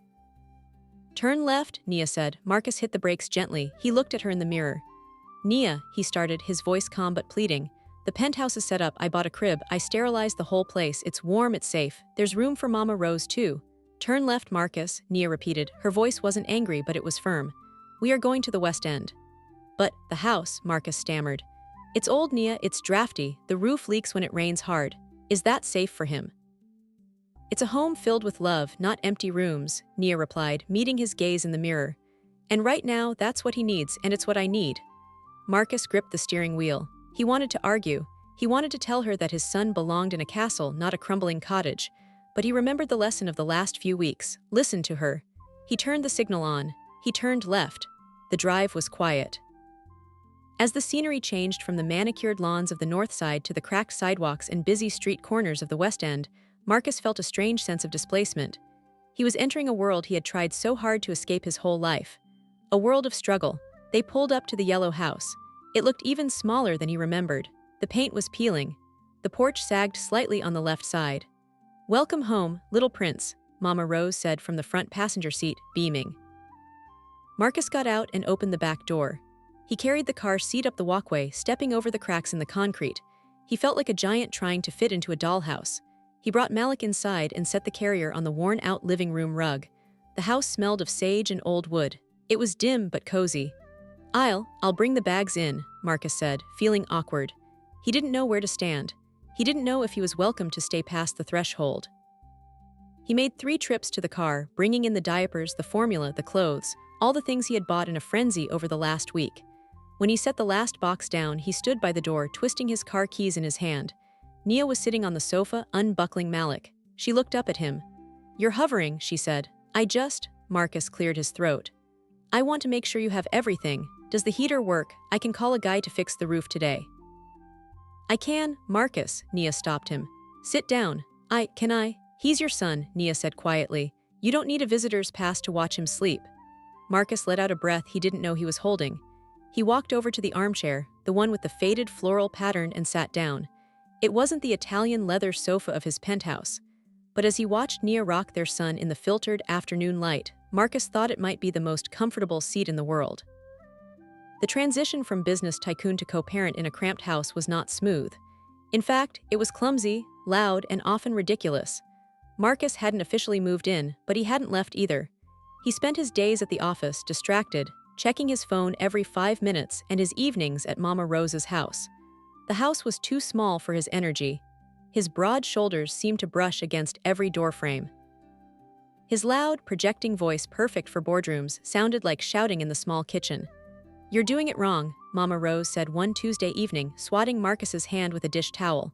Marcus was standing at the sink trying to wash baby bottles. He was wearing a 3-piece suit with the jacket removed and sleeves rolled up, looking completely out of place. "I'm scrubbing them," Marcus argued. "They're clean." "You have to boil the nipples," Rose scolded. "You can't just rinse them with tap water." "Germs, Marcus, germs." "Right, boiling, I knew that." Marcus sighed, turning on the stove. The burner made a clicking sound but didn't light. "You have to wiggle the knob," Nia called out from the living room where she was feeding Malik. Marcus wiggled the knob. The flame whooshed to life, nearly singeing his eyebrows. "This place is a fire hazard," he muttered. "It's got character," Rose shot back. "Unlike that cold museum you live in." Marcus didn't reply. He focused on the boiling water. He was tired. His back hurt from sleeping in his car the first 2 nights, until Mama Rose had taken pity on him and pointed to the lumpy pull-out couch in the den. "I'm not running a hotel," she had warned. "You fold that thing up every morning." So Marcus Vance, the man who owned half the skyline, was now sleeping on a sofa bed with a metal bar that dug into his ribs, waking up at 6 in the morning to fold sheets before his ex-wife saw him. Later that night, the house finally settled down. Malik was asleep in the bassinet in Nia's room. Mama Rose had gone to bed. Marcus was in the den, reviewing contracts on his laptop by the light of a single lamp. The floorboards creaked. He looked up. Nia was standing in the doorway. She looked exhausted, wearing oversized pajamas, her hair tied up in a messy bun. "He's finally down," she whispered. "Is he okay?" Marcus asked, closing the laptop instantly. "Does he need anything?"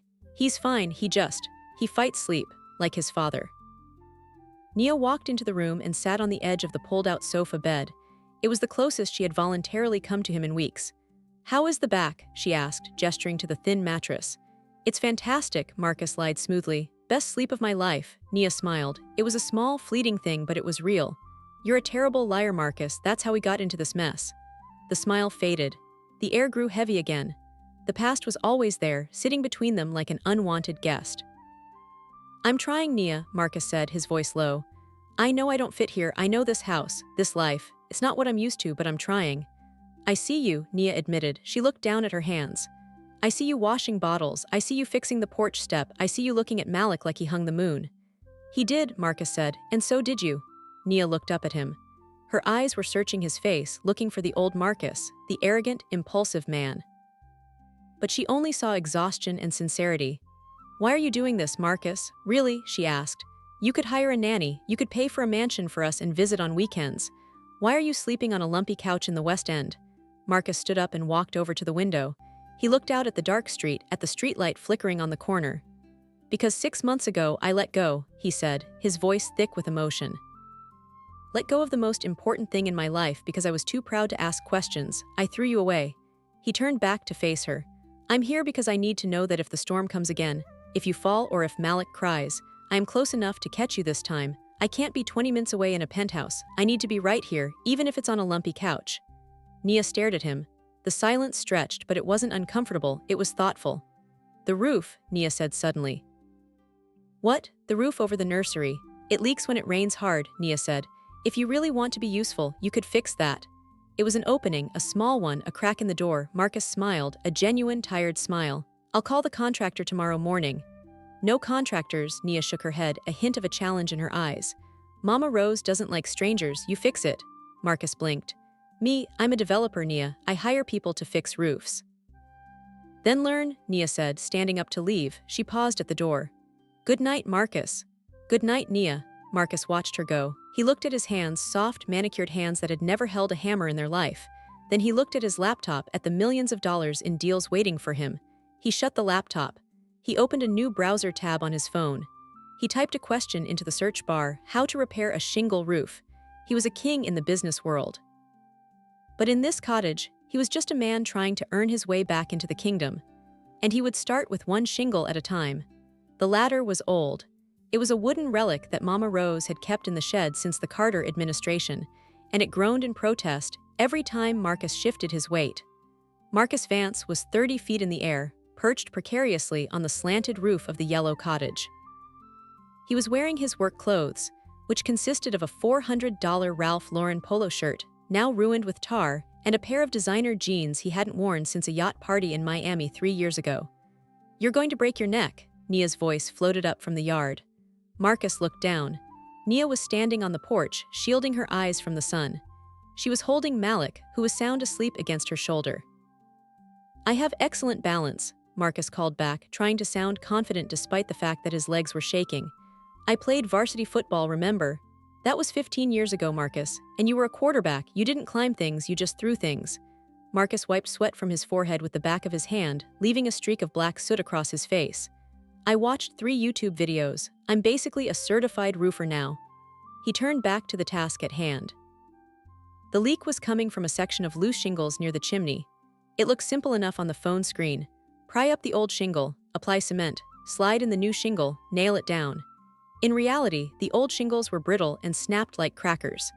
The roofing cement was a sticky, black nightmare that got everywhere except where it was supposed to go. And the hammer seemed to have a vendetta against his thumb.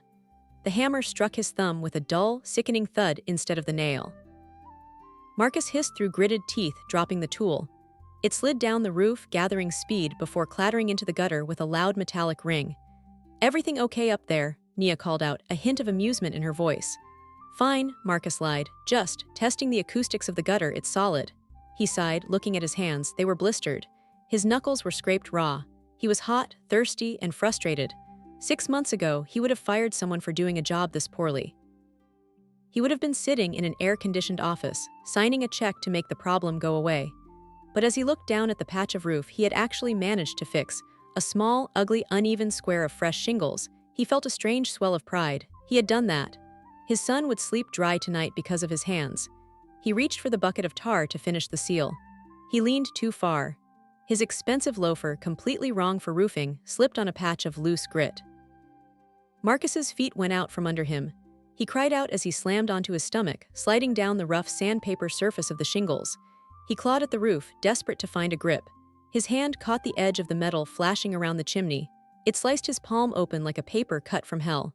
Marcus, Nia screamed. He managed to stop his slide just inches from the edge of the roof. He lay there, heart hammering against the hot asphalt, breathing hard. I'm okay. He yelled, though his voice was an octave higher than usual. I'm good. He sat up slowly. He looked at his left hand. Blood was welling up in his palm, dark and fast, a lot of blood. You're bleeding, Nia shouted. She had run out into the yard, panic on her face. Get down from there right now. The climb down was humiliating. Marcus had to descend one-handed, trying not to drip blood on Mama Rose's azaleas. When his feet finally touched the grass, Nia was there. She didn't scold him. Didn't say I told you so. She handed Malik to Mama Rose, who had come out to see the commotion, and grabbed Marcus's wrist. Come inside, she ordered. She led him into the kitchen and pushed him into a chair. She bustled around, grabbing the first aid kit from under the sink, a bowl of warm water and a clean towel. Let me see, she said, sitting on a stool in front of him. Marcus held out his hand. It was a mess, tar, dirt, and a deep, angry gash running diagonally across his palm. Nia hissed in sympathy. Oh, Marcus, that's deep. She dipped the towel in the water and began to clean the wound. The sting was sharp, but Marcus didn't flinch. He was too distracted by the feeling of her hands on his. Her touch was gentle, precise. She cleaned away the grime with the same care she used to wash Malik. You have soft hands, Nia murmured, more to herself than to him as she scrubbed a spot of tar from his thumb. They weren't made for this. Marcus watched her face. Her eyebrows were furrowed in concentration. A loose curl had fallen over her eye. I don't want soft hands anymore, Marcus said quietly. Nia paused. She looked up at him. Their faces were inches apart. The air in the kitchen suddenly felt heavy, charged with the electricity of 6 months of longing. What do you want? She asked. Her voice was barely a whisper. I want hands that are rough enough to hold you, Marcus said. I want hands that know how to build a shelter for you. I want hands that you can trust not to let go. Nia's breath hitched. She looked at his bleeding palm, then up at his eyes. The anger that had been her shield for so long was slipping. She was tired of being angry. She was tired of fighting the fact that despite everything, she still loved the man bleeding in her kitchen. You're an idiot, she whispered, her eyes filling with tears. You could have fallen, you could have died. I was already dead without you, Marcus replied. He leaned in, just an inch. Testing the water. Nia didn't pull away. She leaned in too. Her lips brushed his. It wasn't a passionate movie star kiss. It was tentative, soft, a question and an answer all at once. It tasted of salt and second chances. Marcus closed his eyes, exhaling a shuddering breath. It felt like coming up for air after drowning for half a year. The kitchen door banged open, startling them both. Lord have mercy, I leave you two alone for 5 minutes and there's blood on my floor. They jumped apart like teenagers caught making out. Mama Rose stood in the doorway, holding Malik, shaking her head, but there was a small, satisfied smirk playing on her lips. Nia, stitch that boy up before he bleeds out on my linoleum, Rose commanded. And Marcus, next time hire the damn contractor, you're useless on a roof. Marcus laughed. It was a genuine, belly-deep laugh. Yes, ma'am, he said. Nia smiled at him as she applied the antiseptic. It wasn't a sad smile this time. It was bright. You're definitely hiring a contractor, she agreed. But, nice try. Marcus looked at the bandage she was wrapping around his hand. It was white and clean. He had a scar now, a permanent reminder. And for the first time in his life, he was proud of a scar. The dining room table at Mama Rose's house had seen many things over the last 40 years. It had seen Thanksgiving dinners, birthday cakes, and funeral repasts, but it had never seen anything like this. It was covered in laptops, legal pads, market analysis charts, and empty coffee mugs. This was no longer a dining room, it was a war room, and Nia Vance was the general. David called again, Marcus said, walking into the room with a fresh pot of coffee. He looked tired but energized. The board is panicking. Mother told them I've joined a cult. She's trying to trigger a vote of no confidence before the gala on Saturday. Nia didn't look up from her laptop. She was typing furiously, her reading glasses perched on the end of her nose. Let her talk, Nia said calmly. The more she talks, the more desperate she looks. We don't speak until we're ready. And when are we ready? Marcus asked, pouring coffee into her mug. Nia stopped typing. She spun her laptop around to face him. Now, Marcus looked at the screen. It was a press release draft, but it wasn't the usual corporate jargon. It was a story. The headline read, Vance Global CEO returns to roots to build new foundation. She wants to paint you as unstable because you're living in the West End, Nia explained, standing up and pacing the small room. She wants to frame your absence as a breakdown. We're going to reframe it as a breakthrough. She pointed to the window, to the neighborhood outside. You're not hiding, Marcus. You're reconnecting. You're a father who realized that building skyscrapers is meaningless if you can't build a home. The public doesn't trust billionaires anymore, but they trust fathers, they trust redemption. Marcus read the document. It was brilliant. It turned his weakness, his time away, his disheveled appearance, his living situation into a strength. It made him human. You wrote this? Marcus asked, awestruck. I told you, Nia smiled, a dangerous glint in her eye. I was a damn good marketing director. Okay, Marcus nodded slowly. So we release this? No, Nia said. We don't release it. We live it. We walk into that gala on Saturday and we let them see it. Evelyn expects you to come in begging for your job, wearing a tuxedo paid for by the company, looking guilty. Instead, you're going to walk and holding my hand with your head high. And what about the rumors, about the divorce? We address them, Nia said firmly. We tell the truth, not the messy details about the receipt that stays between us. But we tell them that we lost our way and we fought to find each other again. Authenticity, Marcus. It's the one thing Evelyn Vance doesn't have in her arsenal. Suddenly, a cry erupted from the back bedroom. Malik was awake. The general vanished instantly, replaced by the mother. Nia's face softened. "I'll get him," she said. "Sit," Marcus ordered gently, putting a hand on her shoulder. "Finish the strategy, I'll get the baby." Nia looked at him. She saw the bandage on his hand, the determination in his eyes. "Okay," she whispered. Marcus walked to the bedroom. He picked up Malik, who was kicking his legs in the bassinet. "Hey, little man," Marcus cooed, lifting him onto his shoulder. "Your mom is busy saving our legacy. You and I need to be the support team today." He walked back into the dining room, bouncing Malik gently. He watched Nia work. She was on the phone now, charming a reporter from the Atlanta Journal-Constitution, planting seeds for a story that would run Sunday morning. Marcus realized something profound in that moment. He had spent his whole life thinking he needed a trophy wife, someone beautiful to stand silently beside him while he conquered the world. He was wrong. He needed a warrior. He needed a partner who would pick up a sword when he dropped his. He kissed Malik's soft head. "We're going to be okay, son," he whispered. "Mama's got us." The grand ballroom of the St. Regis Hotel was dripping in crystals and gold. It was the social event of the season. Every politician, business mogul, and socialite in Atlanta was there. Champagne flowed like water and diamonds sparkled under the chandeliers, but the air was thick with tension. Everyone knew the rumors. Marcus Vance was out. Evelyn Vance was staging a coup. The king had fallen. Evelyn stood at the center of the room, holding court. She wore a silver gown that looked like liquid mercury. She was smiling, shaking hands, and subtly whispering poison into influential ears.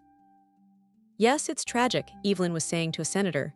"Marcus has been unwell, the pressure, we're looking into facility options for him. It's for the best that I take interim control." "Is it true he's living in a shack?" a socialite asked, wide-eyed.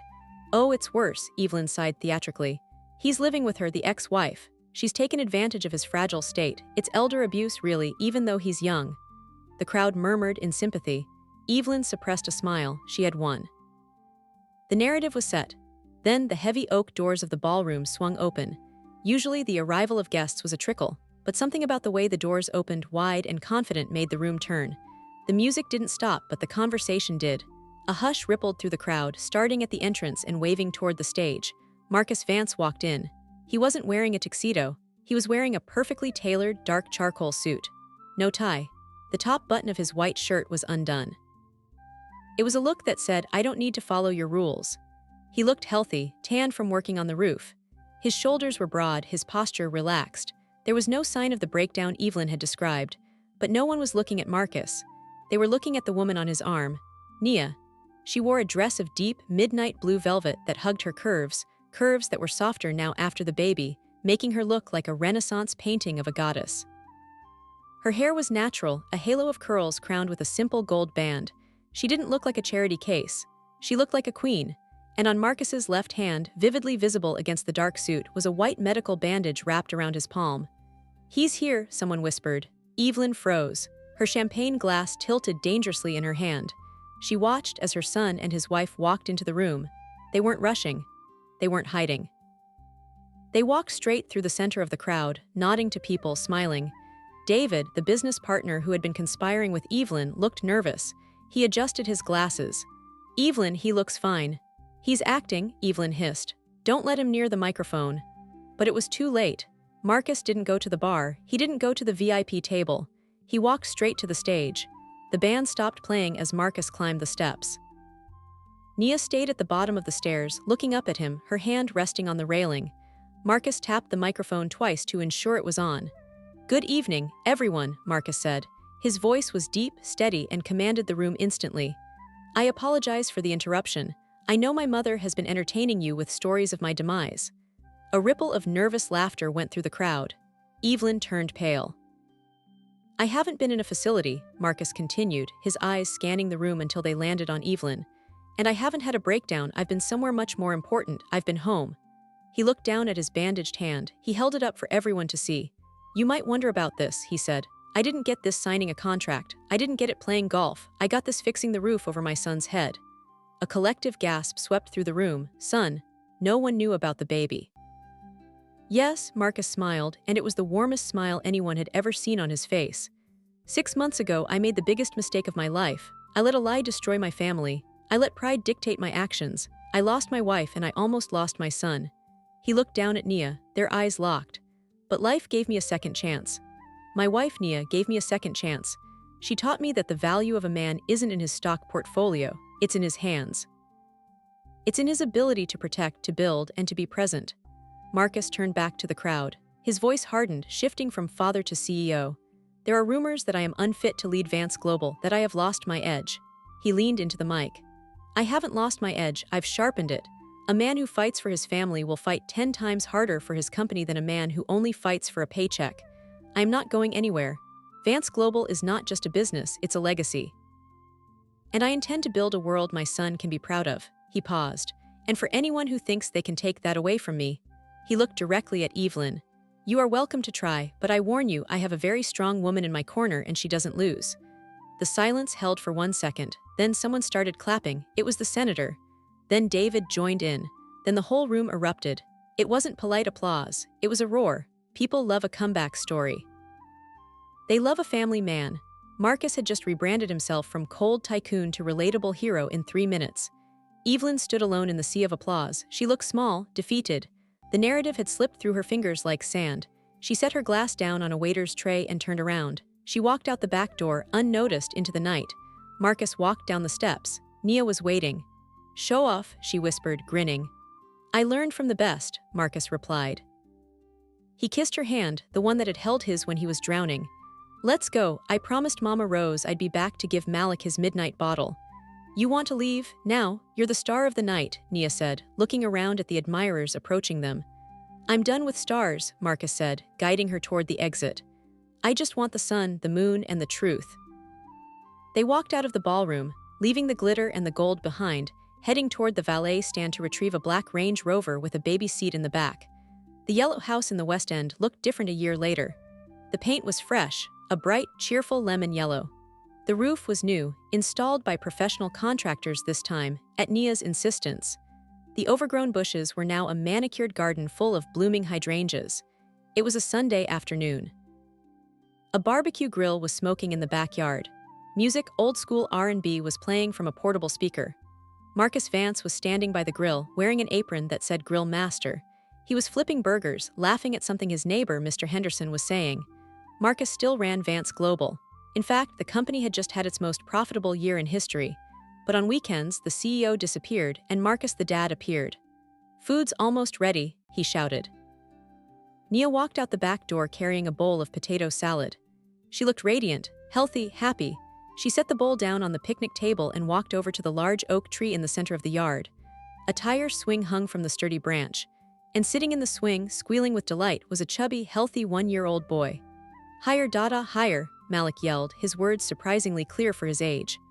Mama's turn to push, Nia said, grabbing the rope and giving him a gentle shove. Malik laughed, the sound echoing through the yard, pure, unadulterated joy. A sound that chased away the ghosts of the NICU, the silence of the penthouse, and the coldness of the rain. Mama Rose sat on the back porch in her rocking chair, sipping iced tea, watching them. She nodded to herself, satisfied. The broken plate had been glued back together. You could still see the cracks if you looked closely, but the cracks were what made it strong. Marcus walked over to the tree, wiping his hands on a towel. He stood next to Nia, watching their son swing back and forth. He reached into his pocket. For a year, he had carried a piece of paper in his wallet, the fake receipt. He had kept it as a reminder of his failure, a reminder never to trust blindly again. He pulled it out. It was worn, soft as fabric now. What's that? Nia asked. Marcus looked at the receipt, then he looked at Nia. Something I don't need anymore, he said. He walked over to the grill. He tossed the paper onto the hot coals. They watched as the fire curled around the edges. The printed words turned black, then gray, then vanished into smoke. The smoke rose up, disappearing into the blue Atlanta sky. Marcus put his arm around Nia's waist. She leaned her head on his shoulder. He's flying, Nia whispered, watching Malik soar on the swing. Yeah, Marcus kissed her temple. We all are. Thank you for joining us on today's emotional journey. This story reminds us of the complexities of love, the depth of betrayal, and the incredible resilience that lives within us all, especially within the hearts of Black women. As we close, remember that no matter how tough the road may seem, there's always room for growth, healing, and redemption. The strength of a mother, a sister, and a woman who knows her worth can overcome anything. We'd love to hear your thoughts on today's story. Drop a comment, share your reflections, and let's continue this conversation of healing, strength, and love. Until next time, take care of yourself and each other.